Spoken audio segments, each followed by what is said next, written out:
know how I do.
However, Song of the Siren disjointed the fight and came back in favor of Fnatic.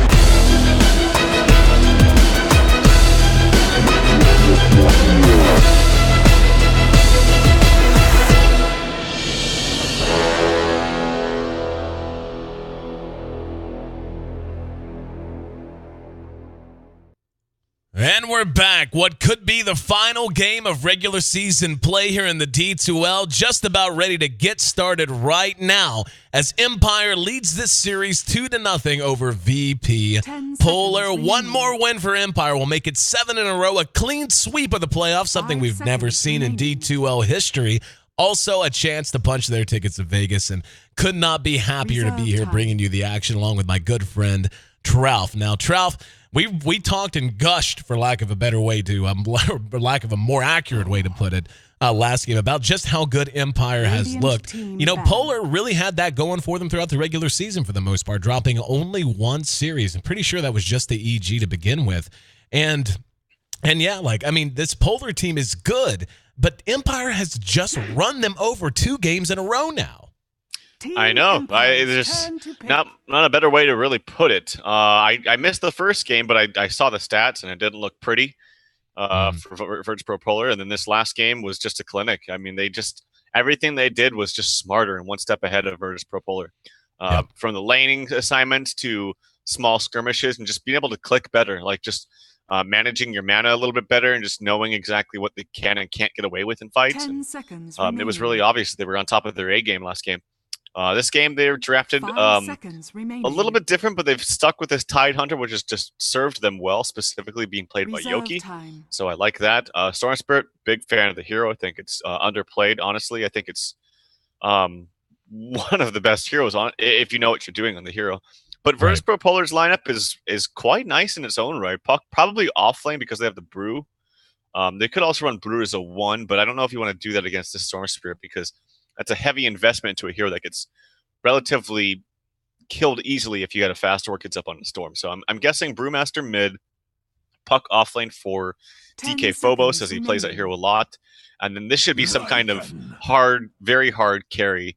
Something like a PA would work well with the Elder Titan, I think. Something like, again, like we saw yesterday, something that can go toe-to-toe now with a Lycan.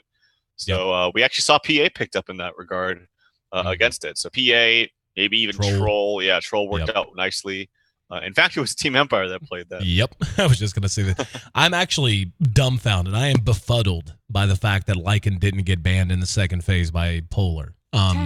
Empire loves their Lycan on the dire side, in fact. And this is just the kind of thing that unless you're watching our little chat window really intently or unless you work behind the scenes, you begin to notice patterns in terms of how teams select whether they want first pick, second pick, what side they want or whatever.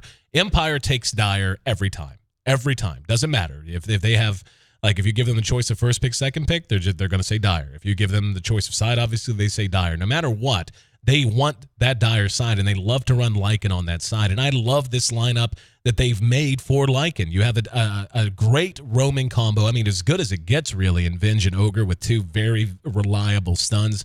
that you can chain together with a slow afterwards. You have the Tidehunter, who's going to be put in a good position, one would imagine, in most cases anyway. And now the Lycan on the Dire side means Roche is going to be very, very easy to take.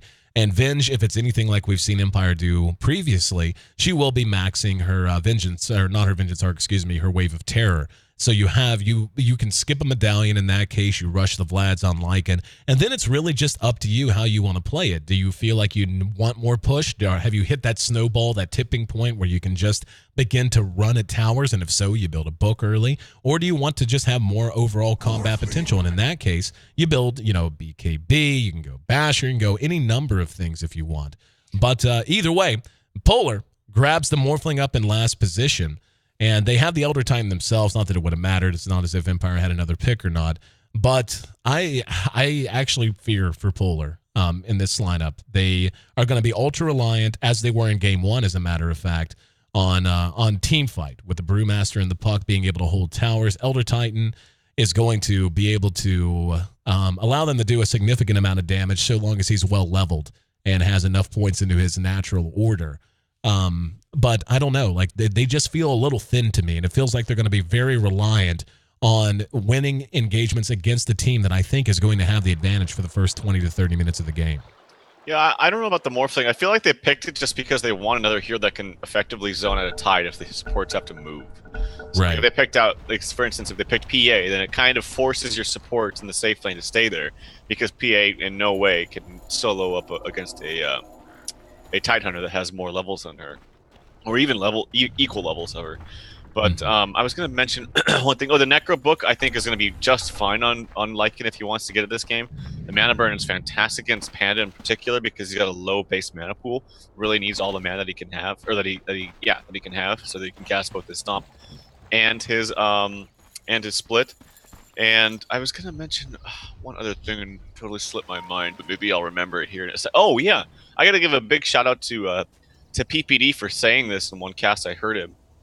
Whereas you were mentioning how Empire really favored the Dire side, and I'm on that same boat, man. I still think Dire's better, personally, for the main reason that, I mean, Roshan's still on his side, still on that side, but honestly, for the main reason that this offlaner, watch Yoki.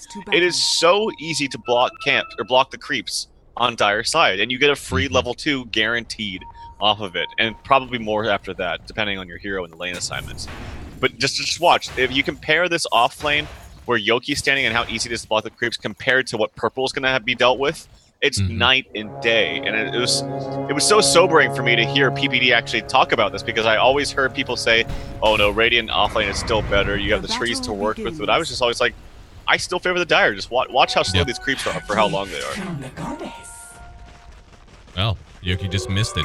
Oh no, he actually is that slow to the point that he's going to be able to catch back up. It'll be slow up until like right here.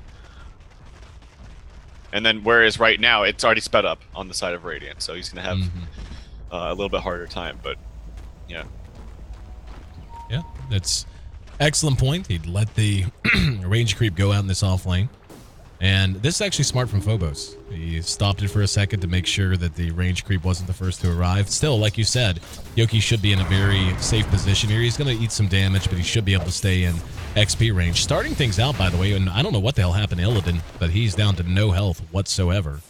It's going to be dual lane versus dual lane. Looks like they just went toe-to-toe and traded a lot of damage, as even Aloha is very low. How do you feel about this dual lane matchup in mid? Well, obviously Dazzle's great against melees because they can't really run to CS safely if there's a lot of creeps on the other side, because he can heal bomb them. Although FNG doesn't have his heal yet, so maybe Resolution's not too scared about it. But Lycan's usually okay in these situations because his damage is very, very high. Did not get Wolves early on, just went for the Prowl and the Feral Impulse, so he's hitting for over 70. And then Ogre, he's not going to do too much, he's going to be like a fail-safe this lane, so if they do dive him, then he can stun it and ignite if he needs to. So I actually think Empire's going to be okay with this, to be honest. And Mag in some trouble. Mag's first blood. Can't do that. It's a Puck, and, you know, Puck, he's so slippery, but hold on, Yoki could be in trouble at bottom as well. Nope, he's just too tanky. He's actually got 2 rings of protection just to make sure that he's able to trade and stay forward in this. I mean, hell, Yoki's almost level 3, man. And he's going to be able to stand and go. Yeah, Lil's got to be careful here. Like, if he gets anchor smashed, not saying he's necessarily going to die, but he's going to be forced to burn through a lot of regen. He does have his salve, so it's not the end of the world. But just look at how far Yoki can play forward reliably. FNG in trouble now. Empire, yep, dead. Empire's movement has been the best I've seen out of any team this tournament. That includes EG, that includes all the Chinese teams. And over the last 3 series, their movement and decision-making and just anticipating the movement of other heroes has been so phenomenal. And a lot of that has to do with it as well. But, yeah, I'm just continue to be so impressed. I think it's a safe bet in this patch to just always expect the other team to go for runes. So, for instance, Aloha Dance was walking up towards the top rune. He suspected that FNG was going to check it as well. So what does that mean for Team Empire? Let's get one more hero in there. So Always Wanna Fly is also helping there to secure that rune. And not only secure the rune, but it's a kill opportunity, right? Because and they got it. So same thing with bottom rune. It's not exactly as easy on bottom on Dire because that's basically Radiant's rune to contest just because it's closer to their safe lane. So it's easier for the supports to get there. Mag, caught with the magic missile. Look at the damage he eats. He has to phase shift and then jaunt low. He's got to be careful, though. Not enough mana for any follow-up from Always Wanna Fly. If he had another magic missile, he might have killed him. And speaking of kill, how about a kill on the Lycan here in mid? They end up trading carry for carry, though, and I actually feel like that still favors Empire. Lycan comes online much quicker than the Morphling, so anything that sets them both back, I still feel like is going to be an advantage to Empire in general. But just getting ready to bring up the levels as well. It doesn't look quite as pronounced now, but if you go through and check, yeah, the XP, already we begin to see Empire beginning to build a decent little lead there. But at 4 minutes in, how do you feel about the laning phase? I think it's definitely in favor of Empire. As you were mentioning, that's a good point with the Lycan. He just comes on so much faster, and this is my biggest beef with Morphling. I just think, I don't know, personally, I just am always a fan of different heroes other than Morphling. Unless there's a, FNG, this is what I'm talking about. The rotation yet again from Always Wanna Fly. Unfortunately, he does not have mana, and this could pose a different, Aloha caught with a poison touch, makes it to the high ground, and trying to, nope, not gonna make it. And Avenge almost got a kill on the FMG. Resolution's gonna go ahead and try to hustle him up to the high ground. The Wolves are still on him. They just can't quite get close enough to get in front. So FMG does manage to make it to safety. Either way, Polar closes the gap a little bit. Make it 2-3 right now. Take a look at overall CS, though. The Storm is having a great start. Silent at 29 CS. Same for the Brew, though, so at 27. 19-13, so Morphling, at least in terms of CS, is winning that mid lane. 9 CS for the Tidehunter, though, I feel like is a bit of a win. And especially given he's already level 4.5, too. So with that last kill, though, especially given it was Illidan that got it, I feel like they drew things pretty close back to even. Yeah, that was really good for them. The mistake that they made there was when Venge checked the rune. That was all nice and good, except he had absolutely no mana when he checked for it. Right. So he actually has Silent's bottle right now. He's bringing that back to Silent. And Silent has this glove of haste. I hope this is just a Treads, but I don't know. We'll see if he wants to get a Midas on Storm. Got a Soul Ring, actually. Yeah, well, Soul Ring is great, but the Glove of Haste is just curious because normally when you get Treads, you always get the other counterpart before it because it's generally a little bit more effective, but we'll see. We'll see. Resolution is taken to the jungle. This will free this mid lane up for Aloha to get some levels, who also has the Soul Ring, by the way. Gets off the Fire Blast, but Illidan able to shake it off with the help of the Shadow Wave from FNG, so I wonder if this is going to be a game where FNG sits in Illidan's pocket a lot, just to make sure he constantly stays alive. Those are two heroes that are very tough to engage. For a number of reasons. And it might not be a bad call. I really want to see how Empire wants to utilize Silent as well. I think they're going to give him a ton of farm priority for a while now. But eventually, say 10 minutes from now, he's going to get super duper active, and that's where they're going to look to peak. I mean, he could potentially get active right now. He has to be a little bit careful about ganking a bottom, though, because of the Brewmaster split. But Yoki, a little bit of trouble. Maybe they want to TP in on this. Echo Stomp, nope. And that's a nice kill, and just like that, Polar's drawn it back to even kill-wise, make it 3-3, and yeah, we're basically dead even in gold, and the experience actually still in favor of, I know actually it has swung in favor of Polar, so VP adjusting to this early laning phase very effectively and putting themselves in a nice position. FNG putting out some damage and auto attacks onto Aloha Dance.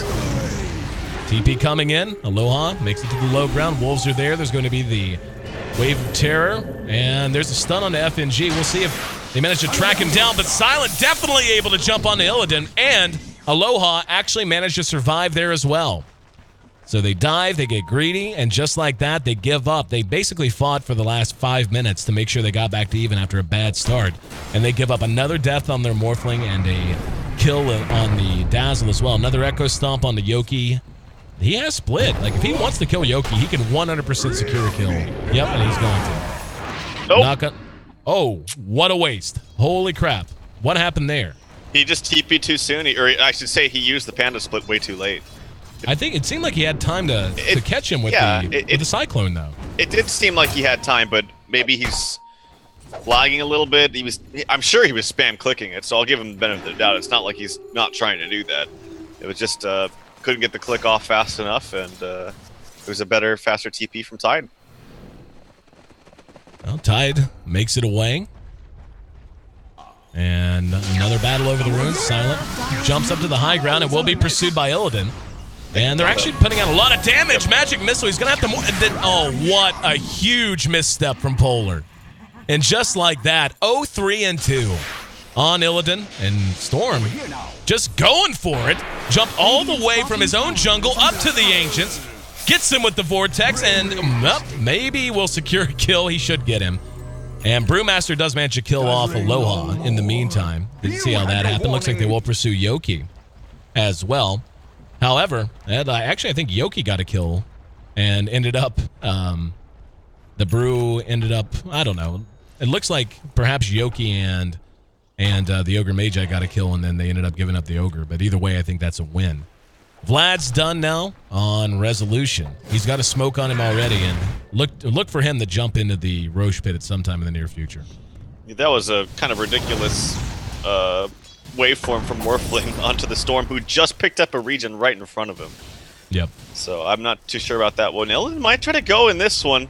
He's been trying for these, and he does connect on that one. So finally gets the kill that he's been looking for all these times, and he's on the board at 1 and 3.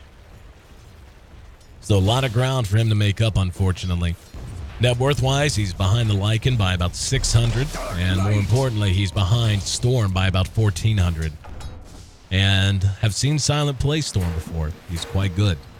He'll be able to have a huge impact if he's able to stay on the trajectory he's on right now. But things seem to have calmed down a bit. Did he drop that smoke or use it? I bet he put it on the courier. Nope. Did he drop it somewhere? Yep, he did. He didn't want them to spot that. That's really smart. Now he's going to go grab it, and I bet he smokes in right now. Yep, he's going to end up waiting on the Venge. Yep, and who also has a medallion, so this is going to die super fast. I don't even think they needed the medallion. No, they probably didn't, but now it's just going to be a little bit more secure and safe. Like if VP.Polar did sniff it out or for some reason, then I don't even think they could stop it. Jump from Storm. Goes right on to FNG. Brings him down easily. Big TP's coming in. Two-man coils. Silent will jump to the high ground. Aloha not quite as fortunate. And he's going to go ahead and wait it out. Finally jump across. And this is space created, I suppose. As they give up Aloha, but they're going to take Roshan and, more importantly, Storm. Got to kill onto the Dazzle as well. And yeah, like this is exactly why, especially given that Empire drafted the Venge early on. Like you had a last ban, and they banned the Naga Siren instead of banning a Lycan against the team that you know loves Venge Lycan on Dire. Like they love to draft it, and they're very, very practiced and good at it. Yeah, it's Lycan's going to be very, very effective this game, especially with the Venge. I hear an ultimate down here bottom from Lycan. They do have Ravage in just a second, but they might not even need it. He needs to get one more creep of experience. And there it is. He got it. They managed to secure one. FNG next on the list is being tracked down. Yoki's going to hang on to Ravage, anticipating a reaction. Not going to get it. FNG tried to save his buddy. Didn't work out. And Mag's going to be caught as well. There's this. Ooh, he almost timed that well. That was really close. I wonder what the interaction with that is. Did you see what happened with Always Want to Fly and FNG right there? Yeah, he should be able to still jaunt to the orb no matter what. Okay. Unless he has a higher rank of swap, then it would retarget itself if he had vision, but yeah, not with a level 1 swap. Aegis lost. Yoki has Ravage but doesn't have the mana for it. Also doesn't have a soul ring. Resolution wishes he does. Or wishes he did. And yep, there's a soul ring. He's going to try to make it away and will. Giving up the Aegis is one thing. Giving up the Lycan there is actually just a big overextension. And they didn't even get the tower. Oh, the wolves! Wolves! Sneaky wolves! And now VP in trouble again. Illidan is just always in the wrong place. That has just been the story of today for him, unfortunately. He is constantly being caught. And there's another swap, and always want to fly. That I actually don't know why he swapped there, because that left him with not enough mana for a magic missile against a brew that didn't have split. I think if he just magic missiled him, they would have caught him. Yoki has his soul ring up, now has enough mana for Ravage. They might fight this. In fact, they will. Oh, this is horrible position for VP. And Empire makes them pay for it. As they're going to try to chase down Mag. Silence out of mana, so I don't think they're going to be able to wrangle him. But just, again, bad positioning, better maneuvering from Empire. Everything going their way. They did end up losing the Venge amidst all of it. But yeah, we're getting up to about 5k gold advantage. The experience has gone heavily back in Empire's favor. And this just feels like this has been the story all day, man. Polar just has not had a chance to really get things working for themselves. And they have a huge stack of Ancients for Yoki. I was wondering if they were going to start doing this, and they did stack it. Oh my god, and the damage with the Vengeful Spirit Wave of Terror as well. Takes it off so fast. Aloha Dance being a little bit of a nuisance here in mid to the Morphling. As you mentioned, yeah, Illidan is just not respecting the Storm, honestly. Like, he's not respecting the amount of damage and the catch potential that Storm has. And this is one of the reasons why I love this hero, man. It's just so effective in team fights early on. And I talked yesterday about how there's kind of two schools of thought on Storm. One, so you farm up your Orchids and then go fight, or do you fight early? And I'm on the boat of you fight early. I think using the ultimate, no one else has this kind of ability in the game other than like maybe a Puck, honestly, but it's not as effective. And here we see Storm gonna try this again on the Mag. Mag eats a lot of damage. Little jaunt into the woods. Storm should be able to track him down and will. Easy. Easy peasy. And honestly, I'm kind of a hybrid of the two schools of thought, by the way. I really like seeing a lane farmed Storm, even more than a mid Storm in most cases, just because mid pre-6, he's so vulnerable. Sure, yeah. But like if you can put him, especially if you can get him in a one-on-one in the safe lane, and you say you go aggressive, or even if you just detry him, and just do that for 5-6 minutes early on, then start to rotate him around and then fight after getting, you know, a good start, getting up a bottle, getting up treads or whatever else. Then you can do what Silent has done, which is just pile on the kills, sitting at 6-0-3, and he's basically 700 gold away from being able to take this game over. I mean, a Storm Spirit that is able to get up an Orchid pre-20 can just take a game over, and he's going to have that chance, no doubt. Yeah, I'm on that boat. I can get on that school of thought. Like that train? Yeah. I think also when you pick up Storm, like naturally, if you pick it up early, especially. Oh, hold that thought. Empire Silence is in some trouble. He does not get the zip away, unfortunately, in time. Nice coil there for Mag. Yeah, I'm actually surprised. That was some pretty slow reaction. I think he was. I hate to conjecture like this because the truth is I don't know. But just seeing him continue to take 2 or 3 steps after being blinked on and clapped, which is, it happens fast. Illidan, by the way, this also happens fast. It finds himself in trouble. There's going to be a re-engagement, though. Primal split.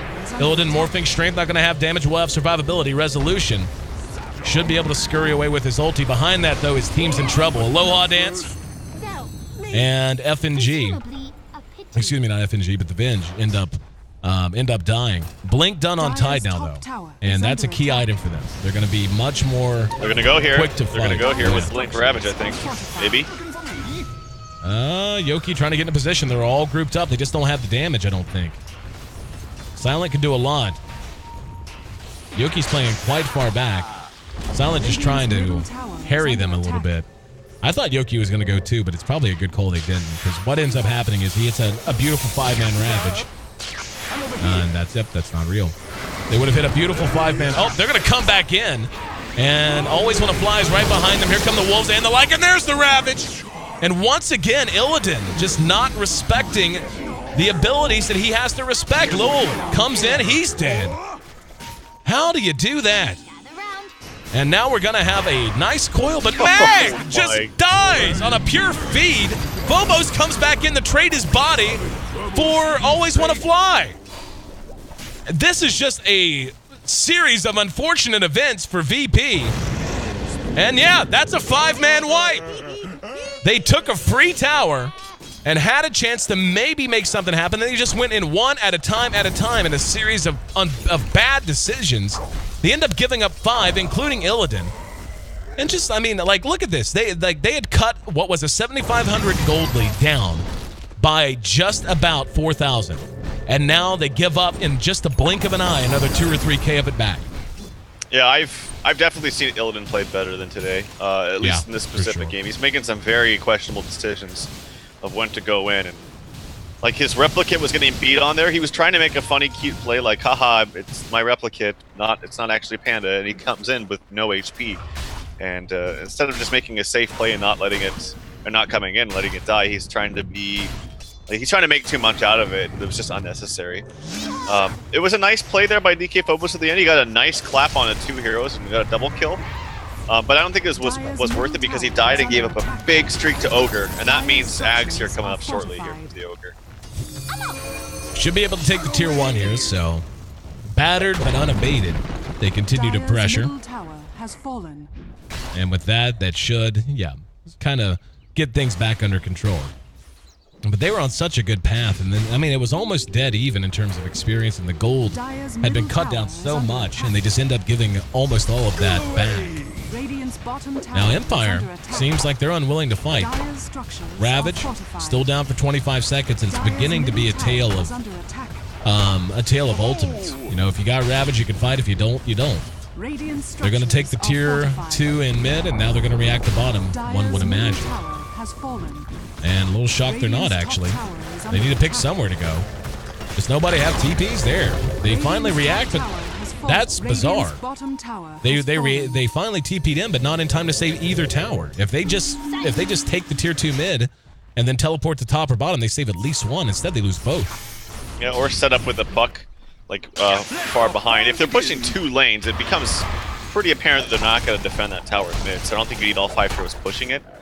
And then, so if you set up with a puck or even just a Panda, or perhaps even just have ET back there to try to counter push. One of the best counter pushers of the game because the aura is, or sorry, this Astral Spirit is so strong in fending off pushes. So yeah, definitely, I think a better trade there for Empire. They get a tier 2 and a tier 1 out of it in exchange for their own tier 2. And here comes Lowell. He's probably dead. Yep, I think so from the soul burn. Yeah. Mag coming back out, drops the 2-man coil. Silent has no mana, doesn't have a soul ring charge, does a ton of damage though. And finally, one makes it out, but Silent ends up just feeding. 16 to 21, that's actually a huge kill. And the fact that the Morphling got it's a big deal in and of itself. And I guess call space created, as Roshan was dropping in the meantime. But you know, this is one thing that does make Illidan so good. He's had a horrendous game. I mean, really, truly. 3, 5, and 7 just has really struggled.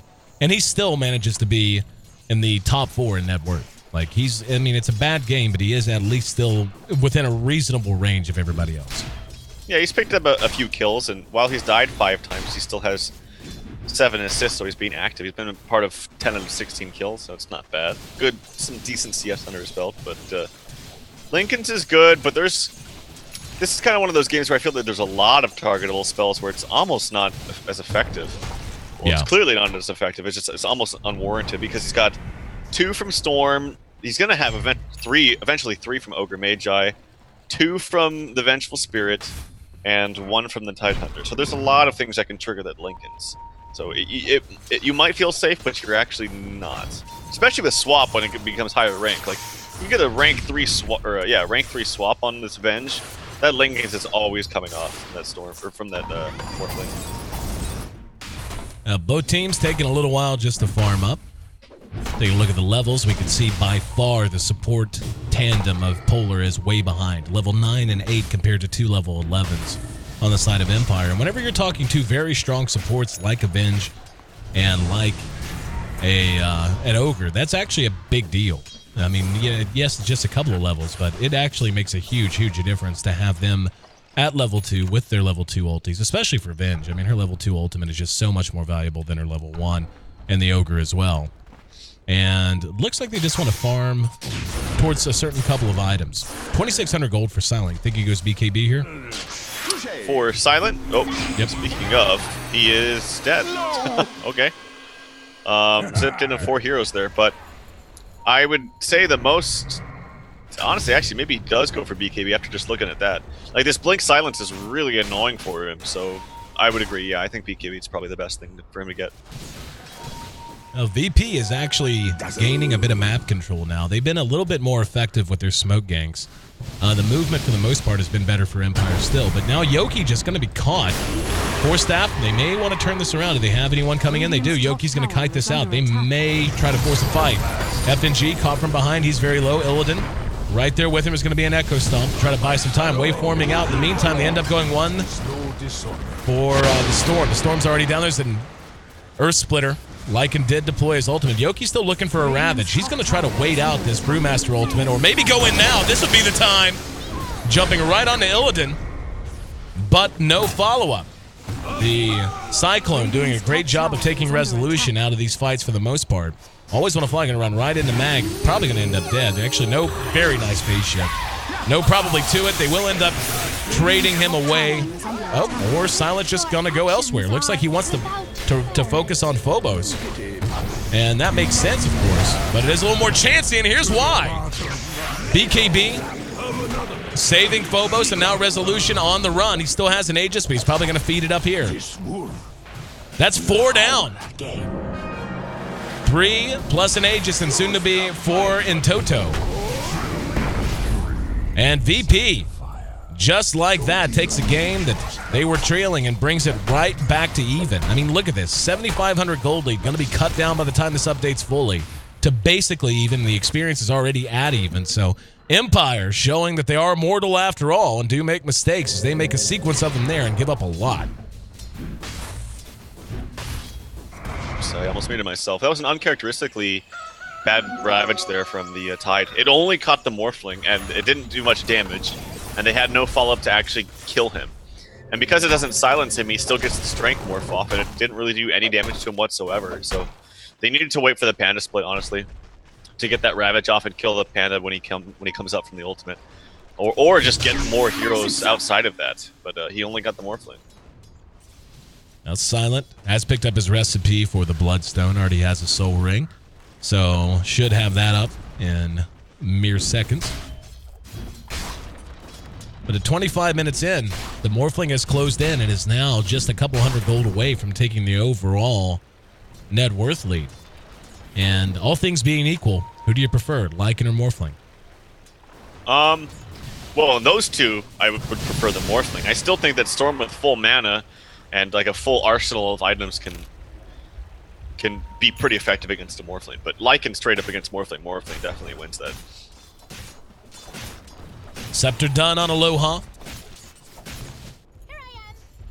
And if you're Empire, I think you have to begin to feel some urgency. You know, you were in the driver's seat, and now you've given up a ton. I think they just want to get Storm his Bloodstone, and hello, there it is. And we may see them just smoke here. Yep, they will. Wasn't spotted. We gotta leave Resolution at top to farm. And VP's actually smoking as well, so he's Smoky Tango. Both teams are gonna run into each other right here in mid. Empire, they have to suspect that this is happening. Oh, this is a big advantage for them. They're gonna jump away, actually. There was a ward on the high ground, so Mag got vision of them quickly. But this is, yep, here comes Lycan. Lycan's in range, ready to re-engage. He's gonna go ahead and go ulti. Yoki has Ravage. Phobos gonna be caught. Did not get a chance to split, and now the route is on. VP doing what they can, but Silent ready to re-engage. Illidan trying to right-click as hard as he can, but Lil should end up dropping behind this and will. And now Illidan hit with a multicast, morphing that strength, tries to replicate away, not so fast. Full 5-man wipe that happens in the blink of an eye. And the reaction speed that it took on both sides, by the way. There was a ward standing right here.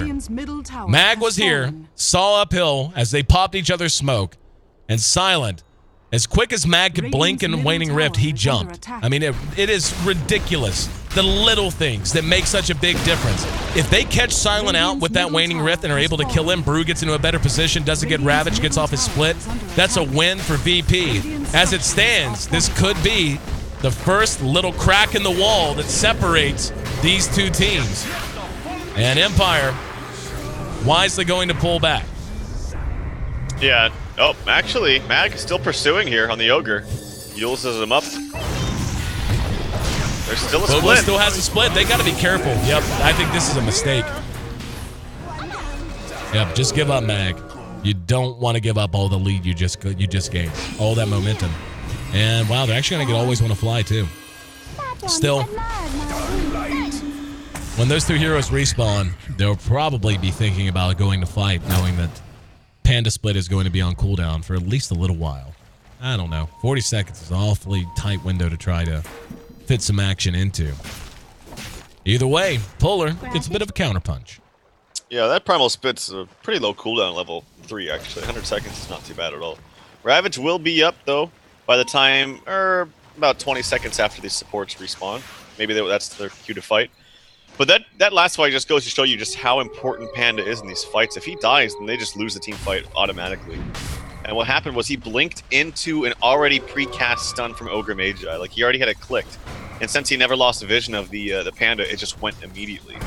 Similar to like if you have your like a Lion Hex or a Lion Hex just pre-clicked on someone. If they stay in vision and blink towards you, it's an immediate Hex onto that person. And that's exactly what happened. And because he got stunned, the Venge followed up with a stun, and they just capitalized on the opportunity that they had him stun locked and he could not cast his BKB. So it was a really nice play there from Empire, but just very unfortunate series of events there for D2L. See the push on at the tier 1 bottom, and Lycan's going to push in the tier 2 top. And he's going to push quickly. If he wants to deploy, yep. Is he going to drop his Necro? He should. Yeah, there's no glyph. He's going to take it. He's going to end up dead because of it, though. And there's the Ravage. I thought Illidan was going to come in and kill him, and then we'd have the fight behind it. Doesn't matter, as, once again, the positioning and the decision-making of Empire just on a different plane. FNG's being pursued back, buyback from the Elder Titan. Behind the fight, we can see, once again, Illidan takes a spill. Triple kill for Resolution, and they're just chasing him back to the tier 4s at this point. Mag doing what he can, which is to say not much. Illidan's bought back. Ultra kill for Resolution. He's going to end up dying finally behind this, but Illidan coming in a little bit too strongly. Has to morph strength. They have the damage. They clean him up. A die back on the Morphling as well as the Elder Titan. This is a tier 3 for sure. Most likely Rax. Very high probability. Another tier 3 in mid. And this might just about be that, my friend. I don't know what they do. I mean, wow. Mag comes in, secures the kill. He may end up dead, though. See how quickly they can catch him, if they catch him at all. Yep, I was going to say, there's going to be the shallow grave, and they're not even going to take the chance. They're just going to back off. Right call to make. Force staff. A little bit of a do-si-do. Getting everyone from Empire away safely that time. They did lose 2 at that time, but it cost Polar so much to even keep up one ranged Rax. Like, it cost him immensely 2 diebacks. Yeah, and I don't know why. First of all, I don't know why D2L's TP'd in there like that so aggressively without his team rushing up to help him. But he also just didn't cast his BKB again. That one was clearly on him. Like, the last one was very unfortunate, but I'm pretty sure he had ample time to cast that BKB there. I think he didn't want to use it though. I think he was like, he wanted to get the full effect out of his stomp and just evaluate the situation and see if he really needed to use that. That was a pretty aggressive TP behind a tower that was going to fall anyway. So I don't know about that one, but definitely resulted in Empire taking that fight. Ultra kill here for Silent. Or sorry, ultra kill for Resolution. As that's the 3rd Aegis with Cheese now up for the Lycan this time. Got him an Aegis and got him some cheddar. As they're going to be in a position to charge at a bottom tier 3 if they want. It's actually been untouched. They'll probably just go down mid. But it feels like Polar is on their last legs here. And I'm not going to lie, man, coming into this, me, you, most people that have kept up with the tournament, Polar is the favorite. Like, there was no doubt. Once EG Direct qualified, Polar was the team everyone expected to see meet them in Vegas, especially given how inconsistent Empire had been for so long.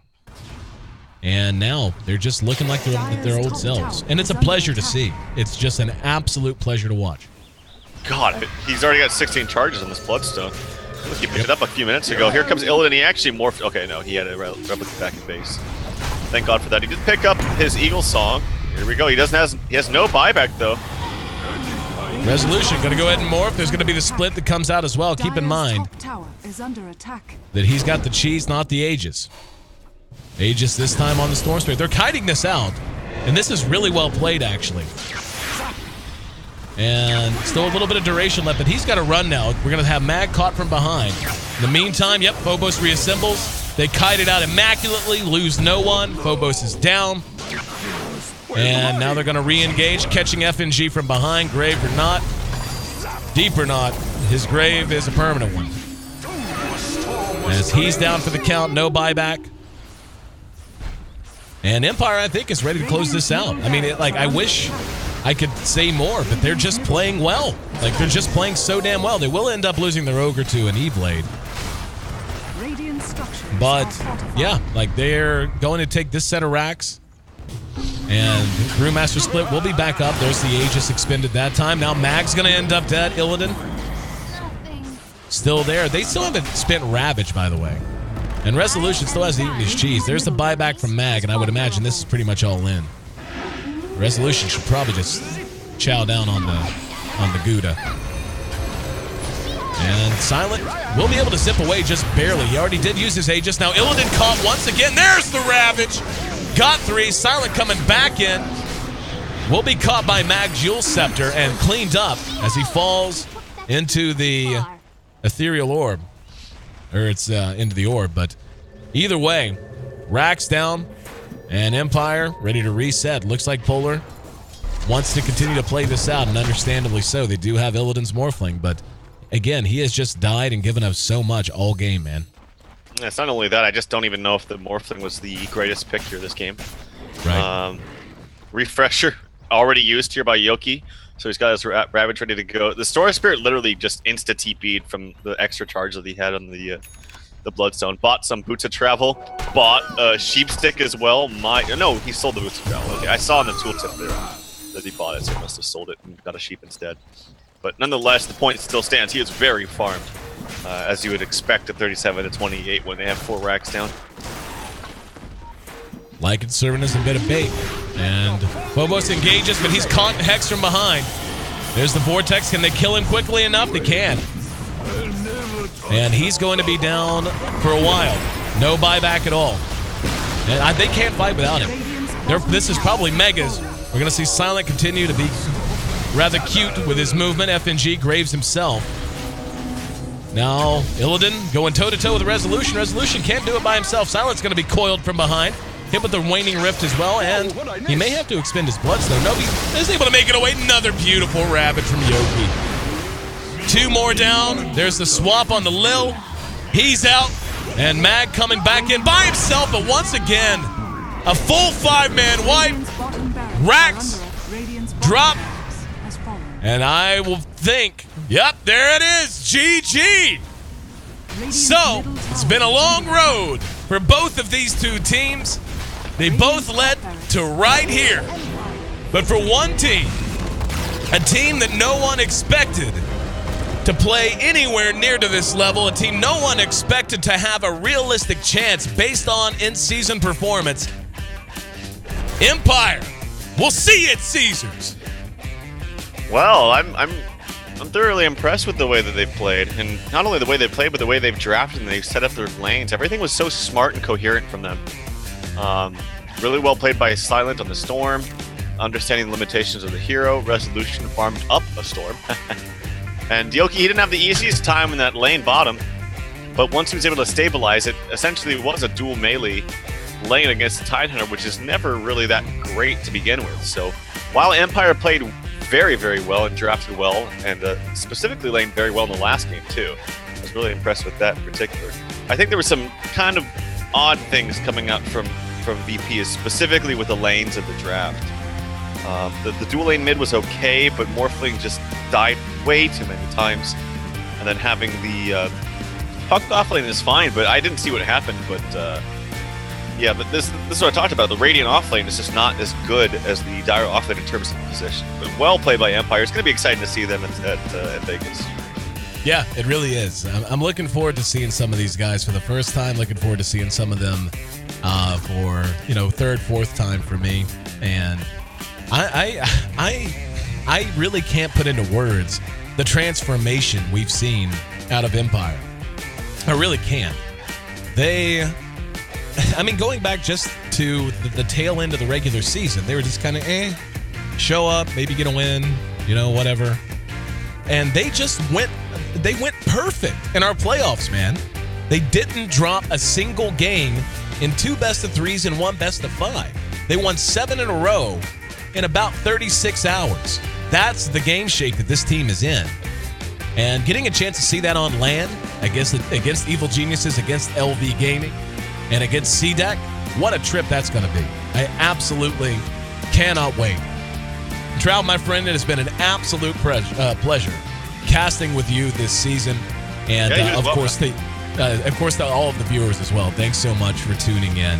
And we're going to do more code giveaways. And of course, I promised on Twitter, and it's something I would say I was going to do at the end of the season as well. I'm going to go back to the old school and do the viewer name read off once again. So make sure you stay tuned for that. But any final thoughts on our way out the door? It's the last time you and I will be flying under the D2L banner until we're both in Vegas in the beginning of January. Any thoughts to close things out?